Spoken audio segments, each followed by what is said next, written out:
Fique por dentro das principais discussões que impactam seus investimentos e das análises de nossos especialistas sobre as movimentações do mercado financeiro. Falando nisso, nosso encontro é toda manhã, logo após a abertura do mercado.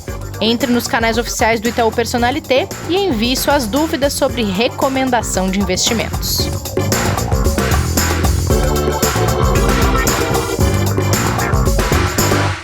Olá, você está ouvindo o Investidor em Foco, podcast de investimentos do Itaú Personalité. Seja bem-vindo, seja bem-vinda. Hoje, além da nossa volta ao mundo pelas economias, é dia de quadro por aqui. Dia de Qual Plano, Professor? Logo mais teremos Martim Iglesias aqui conosco. Enquanto isso, bom dia, Kleber, tudo bem? Bom dia, Rê, ansioso aí pela nova aula do professor. E também ansioso para ver como que o mercado vai reagir após um dia tão forte, positivamente, como foi ontem, né? É verdade. Só que assim, né, Kleber? Depois de uma segunda-feira cheia de otimismo, parece que o dia amanheceu um pouquinho mais morno, não foi?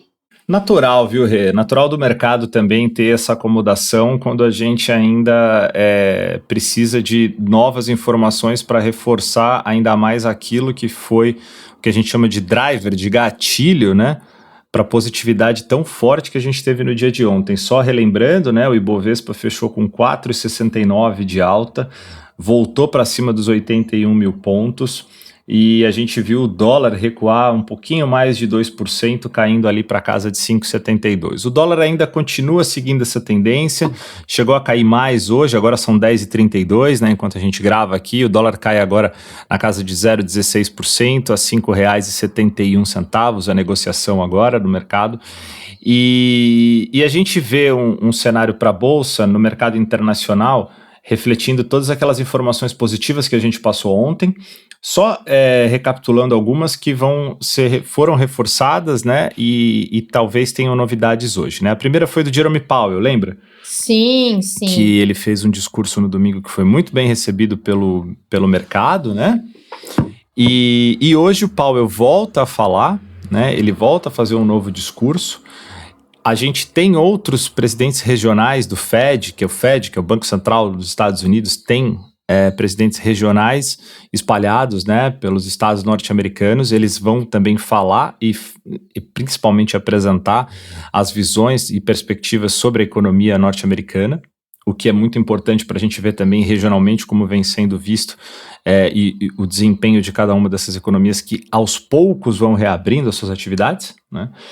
E lembra da Europa que a gente falou da conversa entre Macron e Merkel? Reunião da Merkel com Macron? Exatamente. Isso resultou no projeto da geração de um novo fundo de 500 bi de euros, que vai ter como foco exatamente tanto o suporte à economia para que essa se recupere, né, de uma maneira mais suave, com mais estímulos, assim como também vai acabar pegando toda a cadeia impactada pela pandemia e pelos isolamentos que a gente viu aí nos últimos tempos, que obviamente a gente sabe os impactos, né, que afligiram toda a economia e toda a sociedade ali na União Europeia.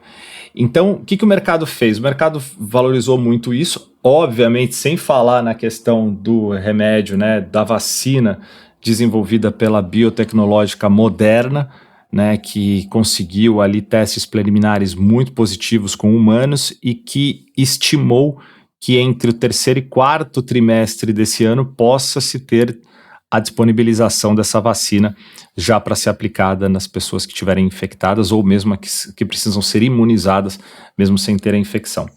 Então agora o mercado hoje opera em campo negativo, né, realizando boa parte dos lucros muito forte que a gente teve ontem, com bolsa nos Estados Unidos subindo 3%, na Europa próximo de 4%.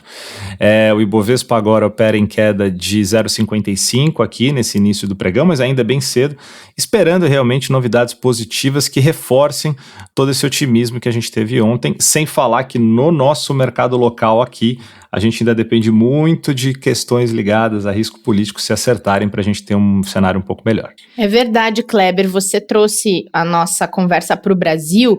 Eu tenho uma dúvida para trazer para você, acredito que seja a dúvida de alguns investidores também. A B3, que é a Bolsa de Valores de São Paulo, está tentando ficar de fora desse feriadão antecipado que a Câmara de Vereadores de São Paulo aprovou, feriadão que iniciaria amanhã, quarta-feira, terminaria domingo e ainda tem a possibilidade de ser ampliado até segunda-feira. Eles estão fazendo isso, só para contextualizar quem não é de São Paulo, a Câmara aprovou isso a pedido da Prefeitura Municipal para tentar obter os índices de isolamento social aplicados nos finais de semana, dado que o nível de contágio, de mortes, de internações em São Paulo é considerado muito alto. E o argumento da Bolsa, quando ela faz esse pedido de flexibilização para a Câmara Municipal, é de que 95% dos servidores estão trabalhando de forma remota.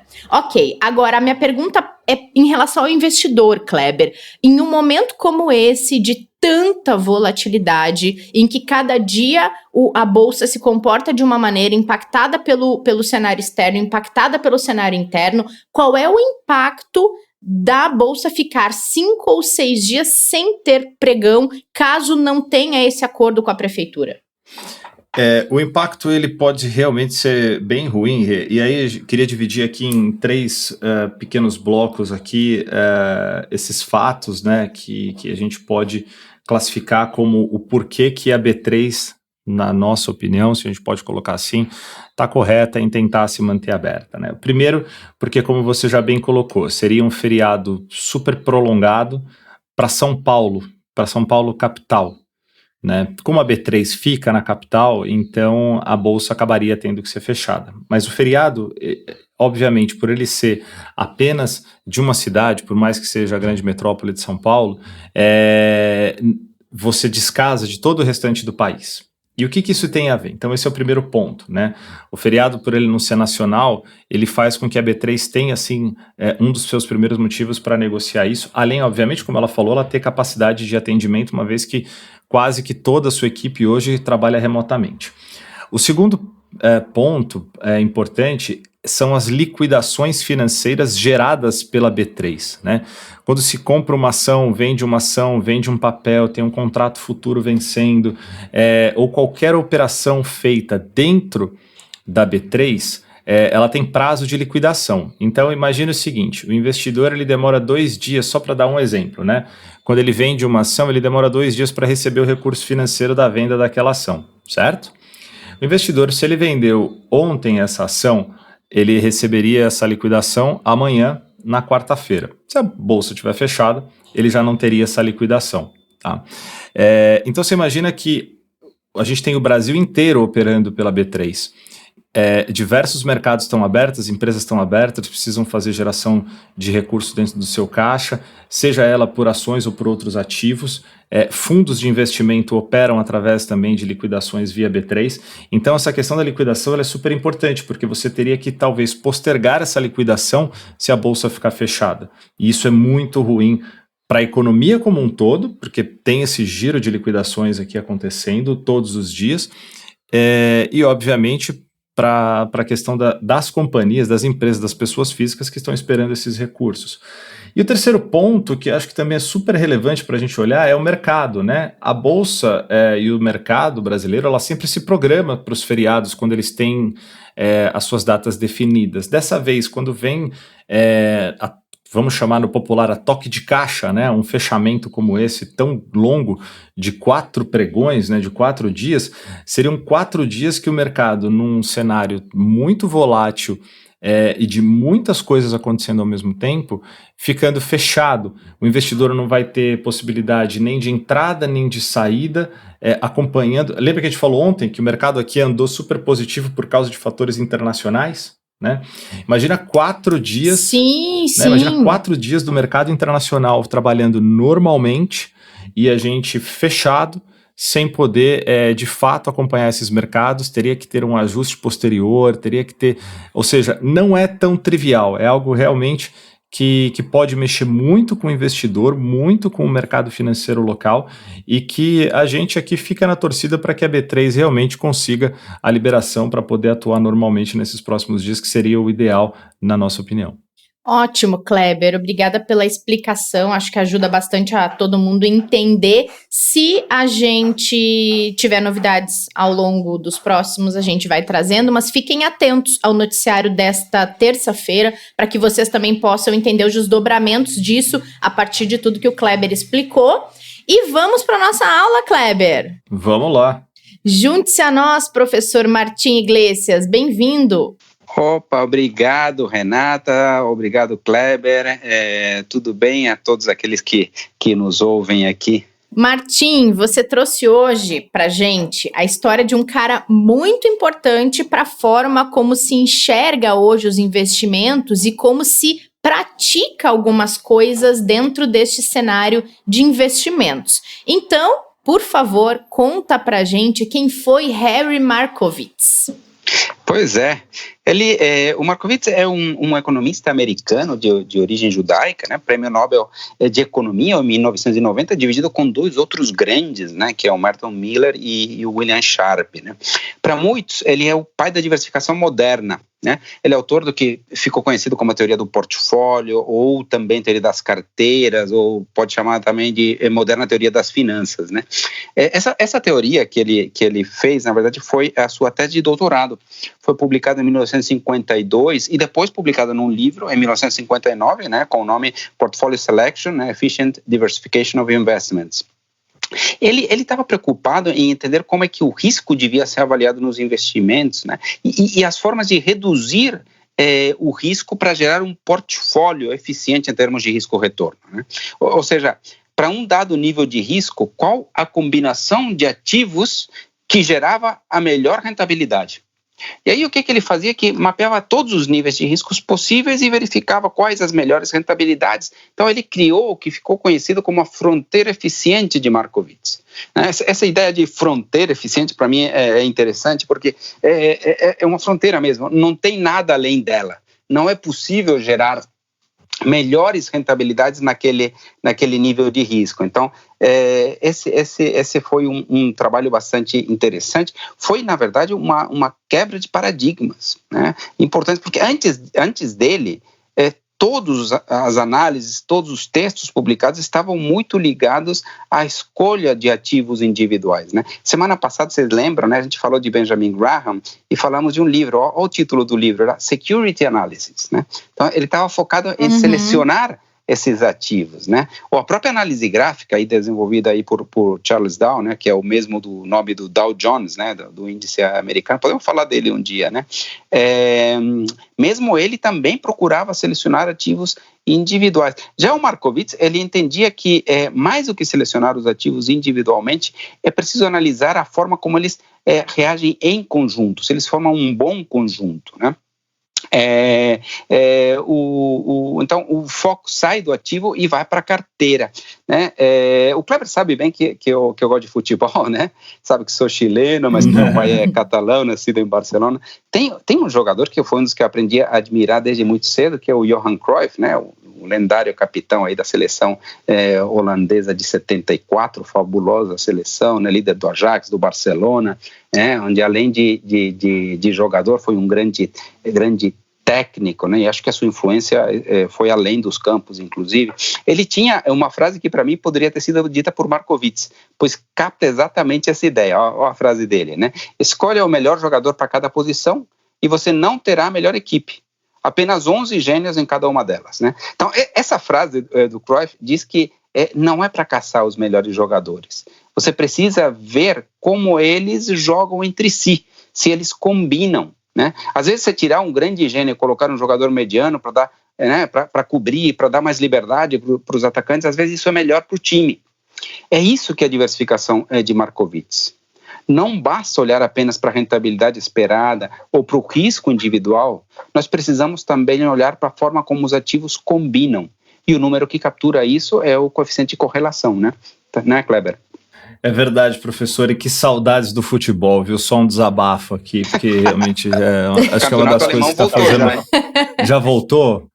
O campeonato assiste o alemão, Kleber. vazio, voltou final de semana. Apesar de todas as dificuldades, não tem aquele prazer do futebol brasileiro com todas as suas confusões, né? Mas tudo bem, mas deixa para outro tema. E aí, professor, quando a gente ouve você falar de Markowitz, né, que ele é o pai da diversificação moderna, por que você usa exatamente essa expressão, que é moderna? Da onde vem isso? Porque a diversificação ganha um novo conceito com ele, mas a diversificação já existia, né? Então, era um conceito natural já. Então, quer ver, vou citar 2 exemplos, até vindos da literatura. Você tem, por exemplo, aquela William Shakespeare, aquele fabuloso texto ou peça de teatro, O Mercador de Veneza, né? Você tem um dos personagens centrais, que é aquele Antônio, né? Que dá origem ao título do livro, na verdade. Ele perdeu tudo a empenhar a sua fortuna numa única empreitada e tem que lidar com a consequência de não poder pagar uma dívida. Ou seja, a questão da diversificação, ou a falta dela, já está presente aqui. Né? E um outro ponto que a gente pode citar, por exemplo, é Miguel de Cervantes, né? Que é contemporâneo de Shakespeare, inclusive morreu exatamente no mesmo dia, do mesmo ano do que Shakespeare. Ele coloca em Sancho Panza uma frase que a gente usa até hoje para explicar a diversificação. Essa frase é de Sancho Panza, a questão de não colocar todos os ovos na mesma cesta. Essa frase é dele, né? Lamentavelmente, essa frase, na minha opinião, mais atrapalha do que ajuda a entender a diversificação moderna, segundo a visão de Markowitz, né? Pois foca apenas na redução de risco e não nessa ideia de otimização de risco-retorno. Então, a diversificação existia, mas não com essa ideia de otimizar, né? de melhorar simultaneamente a relação ao risco-retorno. Né? E professor, para ficar mais claro até para o investidor na prática, para a carteira dele, você pode dar algum exemplo para a gente de como que isso funciona? Não, posso. Eu acho que eu vou citar o ouro, por exemplo. O ouro é um bom exemplo, é algo bem interessante, se valorizou bastante recentemente, mas mesmo com essa valorização, por exemplo, eu não acho que é um ativo onde eu colocaria todas as minhas fichas, né? Ele não gera lucros, não paga dividendos, não paga juros ou cupons como a renda fixa, né? Ele não tem um fluxo esperado, futuro, né? Mas, então, não escolheria individualmente, mas eu escolheria ele sim dentro de um portfólio. Dentro de um portfólio, ele é uma bênção, né? Uma pequena exposição a esse metal ajuda demais a proteger uma carteira diversificada, né? Seria como um bom zagueiro num time do Cruyff, né? Ou seja, tá entendendo? Individualmente não, mas no portfólio sim. Então acontecem ativos nessa linha. Legal só destacar aqui é que essas ideias de Markowitz evoluíram muito, não são exatamente iguais a como ele propôs há quase 70 anos, mas foram sementes, né, que permitiram enormes evoluções e a maioria dos gestores de carteiras, pelo menos em alguma etapa do seu processo de análise de investimentos, acabam utilizando alguma metodologia inspirada nele. Somos discípulos dele, Martim? Muito bom. De alguma forma, sim. Né? Temos no nosso trabalho, no dia a dia, na forma como a gente gera as nossas recomendações, né? Como a gente faz essa análise para cada perfil do investidor, a gente trabalha assim com muitas coisas inspiradas em Markowitz. Muito legal. Martim, vamos falar de Dow Jones semana que vem? Opa, vamos. Pode ser uma boa. Gostei da sua dica ali no meio da explicação, Acho que pode ser uma boa. A gente fala tanto nisso, né? E acaba não explicando exatamente de onde vem. Exatamente, e o Dow tem muitas contribuições para o mercado financeiro, não apenas a criação do índice. Vamos falar sobre ele, sim. Muito bom. Obrigada, Martim, pela aula de hoje. Imagina, obrigado a vocês aí. Um abraço, hein? Obrigado, professor. Excelente. Muito obrigado. Valeu. Valeu. Até semana que vem. Kleber, a gente se vê amanhã aqui no podcast. Vamos estar aqui amanhã, provavelmente, né? Vamos ver se a sessão do feriado, como que vai ser tudo. Exatamente. Esperamos que sim. É verdade.